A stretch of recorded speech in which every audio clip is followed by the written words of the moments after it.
नमस्कार साथियों, आज हम आपके लिए लेके आए हैं महाजनपद काल, मौर्य साम्राज्य व गुप्त साम्राज्य। आज हम डिटेल में पढ़ेंगे महाजनपद काल। बुद्ध के जन्म के पूर्व 6ठी शताब्दी ईसा पूर्व में भारतवर्ष 16 जनपदों में बांटा हुआ था। इसकी जानकारी हमें बौद्ध ग्रंथ अंगुत्तर निकाय में मिलती है। महाजनपद राजधानी क्षेत्र, आधुनिक स्थल। अंग की राजधानी है चंपा। ये आधुनिक क्षेत्र स्थल है भागलपुर, मुंगेर, बिहार के अंदर स्थित है। सेकंड मगध, ये गिरिब्रिज है, इसकी राजधानी राजगृह है। ये पटना गया बिहार, ये पटना बिहार इसका आधुनिक स्थल है। तीसरा है काशी, ये वाराणसी इसकी राजधानी है। ये वाराणसी के आसपास उत्तर प्रदेश के अंदर इसका आधुनिक महाजनपद वत्स्य, ये कौशाम्बी इसकी राजधानी है। इसका आधुनिक क्षेत्र है इलाहाबाद, ये इलाहाबाद के आसपास उत्तर प्रदेश के अंदर स्थित है। अगला आ जाता है पांचवा महाजनपद, ये वज्जी है पांचवा महाजनपद। इसकी राजधानी है वैशाली विजय मिलिथा, इसकी ये राजधानी है। ये आधुनिक स्थल क्षेत्र है वैशाली मजफ्फरपुरम एवं दरभंगा के आसपास का क्षेत्र। अगला आता है छठा कौशल महाजनपद, ये श्रावस्ती इसकी राजधानी है।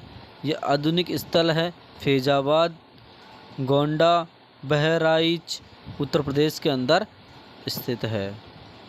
सातवां आता है महाजनपद अवंती, इसकी राजधानी है उज्जैन महिष्मती।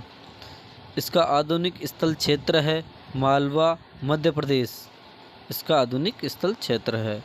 आठवां आता है महाजनपद मल्य, ये आता है कुशावती, इसकी राजधानी क्षेत्र है।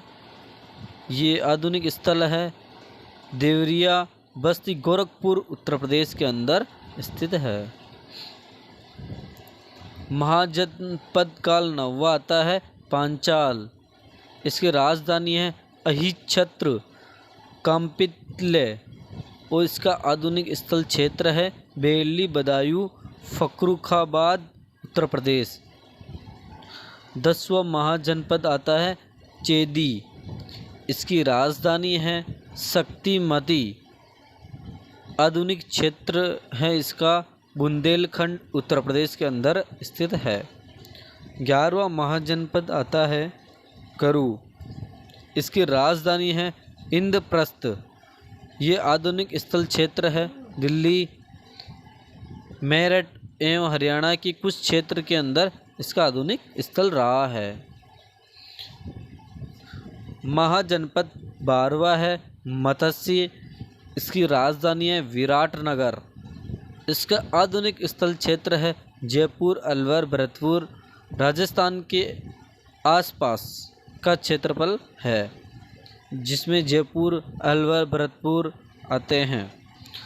13वां महाजनपद आता है कंबोज, इसकी राजधानी है हाटक। इसका आधुनिक स्थल क्षेत्र है राजौरी एवं हजारात क्षेत्र आता है। सूरसेन 14वां महाजनपद है सूरसेन, इसकी राजधानी रही है मथुरा। इसका आधुनिक स्थल है मथुरा उत्तर प्रदेश के अंदर स्थित है। अस्मक 15वां जनपद है अस्मक, इसकी राजधानी है पोटलीपौतन। इसका आधुनिक स्थल क्षेत्र है गोदावरी नदी। ये दक्षिण भारत का एकमात्र जनपद है जो दक्षिण के अंदर स्थित है। महाजनपद 16वां गांधार, इसकी राजधानी है तक्षशिला। इसका आधुनिक क्षेत्र है रावलपिंडी। ये पेशावर, ये पाकिस्तान के अंदर स्थित है। अगला चैप्टर आता है मौर्य साम्राज्य। ये मौर्य वंश का संस्थापक चंद्रगुप्त मौर्य का जन्म 345 ईस्वी पूर्व में हुआ था। जस्टिन चंद्रगुप्त मौर्य को सेंट्रोकोट्स कहा है। चंद्रगुप्त को क्या कहा है? सेंट्रोकोस्ट कहा गया है। ऐसे प्रश्न पूछे जाते हैं। जिसकी पहचान विलियम जोन्स ने चंद्रगुप्त मौर्य से की है। इसकी पहचान किसने की थी? चंद्रगुप्त मौर्य के विलियम जोन्स ने की थी। अगला आता है टॉपिक, चंद्रगुप्त मगध की राजगद्दी पर 322 ईसा पूर्व में बैठा। चंद्रगुप्त जैन धर्म का अनुयायी था। एग्ज़ाम के अंदर ऐसा क्वेश्चन पूछा जाए कि चंद्रगुप्त मगध की राजगद्दी पर कब बैठा था? ये 322 ईसा पूर्व में बैठा था। और ऐसा प्रश्न बनता है यहाँ पे, चंद्रगुप्त किस धर्म का अनुयायी था? ये जैन धर्म का अनुयायी था। 2 प्रश्न इसके बनते हैं। चंद्रगुप्त ने अपना अंतिम समय कर्नाटक के श्रवणबेलगोला नामक स्थान पर बिताया। क्वेश्चन ऐसा पूछा जाता है कि चंद्रगुप्त ने अपना अंतिम समय कहाँ बिताया? ये कर्नाटक के अंदर बिताया था। एक प्रश्न इसमें और बनता है कि चंद्रगुप्त अपना अंतिम समय कौन से स्थान पर बिताया था? यह था श्रवणबेलगोला नामक स्थान पर बिताया था। इसमें 2 प्रश्न बनते हैं। अगला आता है टॉपिक, चंद्रगुप्त ने 305 ईसा पूर्व में सेल्यूकस निकेटर को हराया था।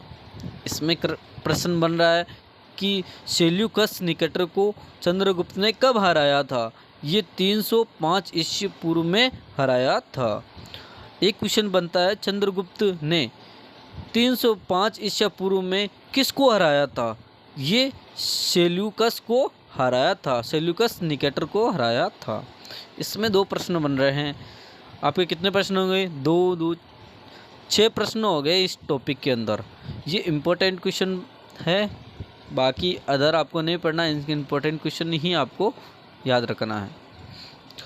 सेल्यूकस निकेटर ने अपनी पुत्री कॉर्नेलिया की शादी चंद्रगुप्त मौर्य के साथ कर दी और युद्ध की संधि शर्तों के अनुसार 4 प्रांत काबुल, गंधार, हेरात एवं मकरान चंद्रगुप्त को दे दिए।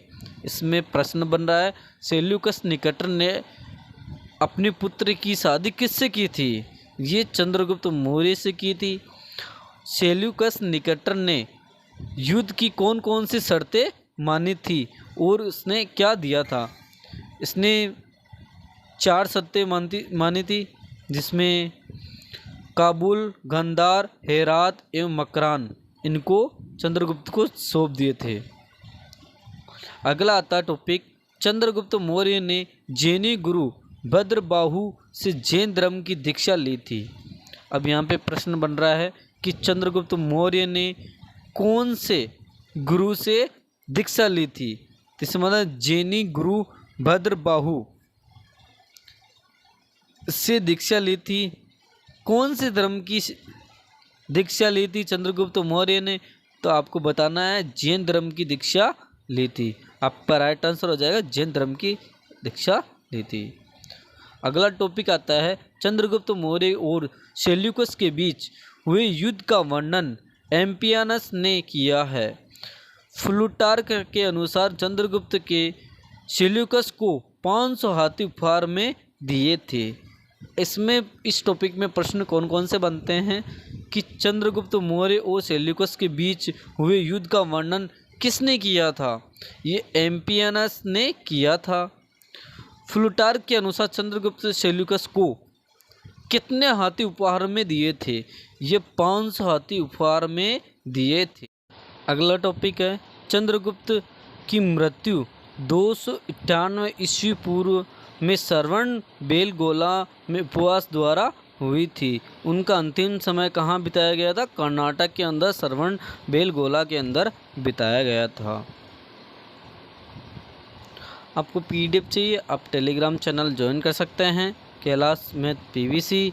आप हमारे YouTube चैनल पर नए हों तो हमारे चैनल को सब्सक्राइब करें, लाइक करें एंड ज़्यादा से ज़्यादा इस चैनल को शेयर करें।